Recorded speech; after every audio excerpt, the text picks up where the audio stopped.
ხშირად ვფიქრობთ, რომ ტრამვა მხოლოდ ძალადობასთან, სიკვდილთან ან ღალატთან არის დაკავშირებული, მაგრამ სინამდვილეში ტრამვა არის ის, რასთანაც ადამიანი მარტო რჩება. როცა ტკივილი არის გაგებული და მიღებული, ის იწყებს ხასიათის ფორმირებას. ასე იზრდებიან დასრულები, რომლებზეც ვფიქრობთ, მათში რაღაც ისე ვერ არის. სინამდვილეში კი მათ ოდესღაც ძალიან სტკიოდათ და ტკივილის თავიდან აცილებამ ცხოვრების სტილი გახდა. დღეს ვსაუბრობთ ობსესიურ-კომპულსიურ ფსიქოტიპზე. ეს ტიპი ყალიბდება ოჯახებში, სადაც ბავშვის სიყვარული და აღიარება დამოკიდებულია მოთხოვნების შესრულებაზე. იგი უყვართ რაღაცისთვის, სისუფთავისთვის, წარმატებისთვის, მორჩილებისთვის, მაგრამ თუ რაიმეს აშავებს და იდეალურად არ აკეთებს, მას სჯიან, არ მცხვერენ, არ მცირებენ. ის იზრდება კონტროლის და შეცდომების შიშის ატმოსფეროში. მშობლები ხშირად არიან პერფექციონისტები, რომლებიც მოითხოვენ ბევრს, უნაკეთო საწოლს, უნამცეცო მაგიდას, მოსუფთავებულ თეფშს, იდეალურ ნიშნებს. ეს ოჯახებში ხშირად ისმის ფრაზები: ისევ ყველაფერი გააფუჭე, არ ცდილობ, არაფრის მაქნისი ხარ. ამ გარემოში ბავშვი აყალიბებს დამცავ სტრატეგიას, კონტროლს წესრიგის მეშვეობით.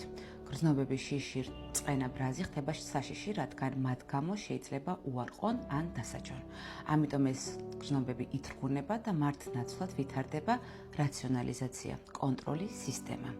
ბავშვი ახშობს ემოციებს, რომ იყოს სწორი და არ დაკარგოს სიყვარული. ის სწავლობს, რომ წესების დაცვა, სისუფთავი წესრიგი არის ერთადერთი გზა მშობლების კეთილგანწყობის მოსაპოვებლად. და როგორები არიან ეს ადამიანები? რა თვისებები ახასიათებთ? პირველ რიგში ეს არის წესებზე ორიენტირებულობა. ცხოვრობენ კაცრი რიტუალებით. საკუთარი გრძნობების ჩახშობა. არ სჯერათ, რომ ამ ემოციებზე უფლება აქვთ. ჰიპერპასუხისმგებლობა. იღებენ იმაზე მეტ პასუხისმგებლობას, ვიდრე შეუძლიათ ატანა.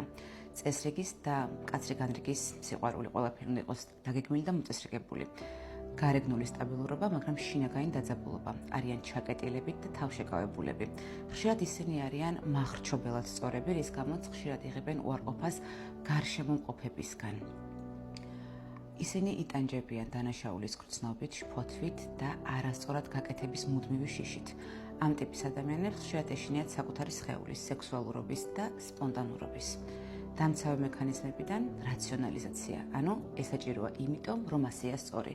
ინტელექტუალიზაცია, საუბრობს არა გრძნობებზე, არამედ თეორიებზე და კონცეფციებზე. მორალიზაცია, ასე არ შეიძლება, ეს არასწორია. რაც შეეხება თერაპიას, წაიკითხეთ აღწერაში. ნახვამდის.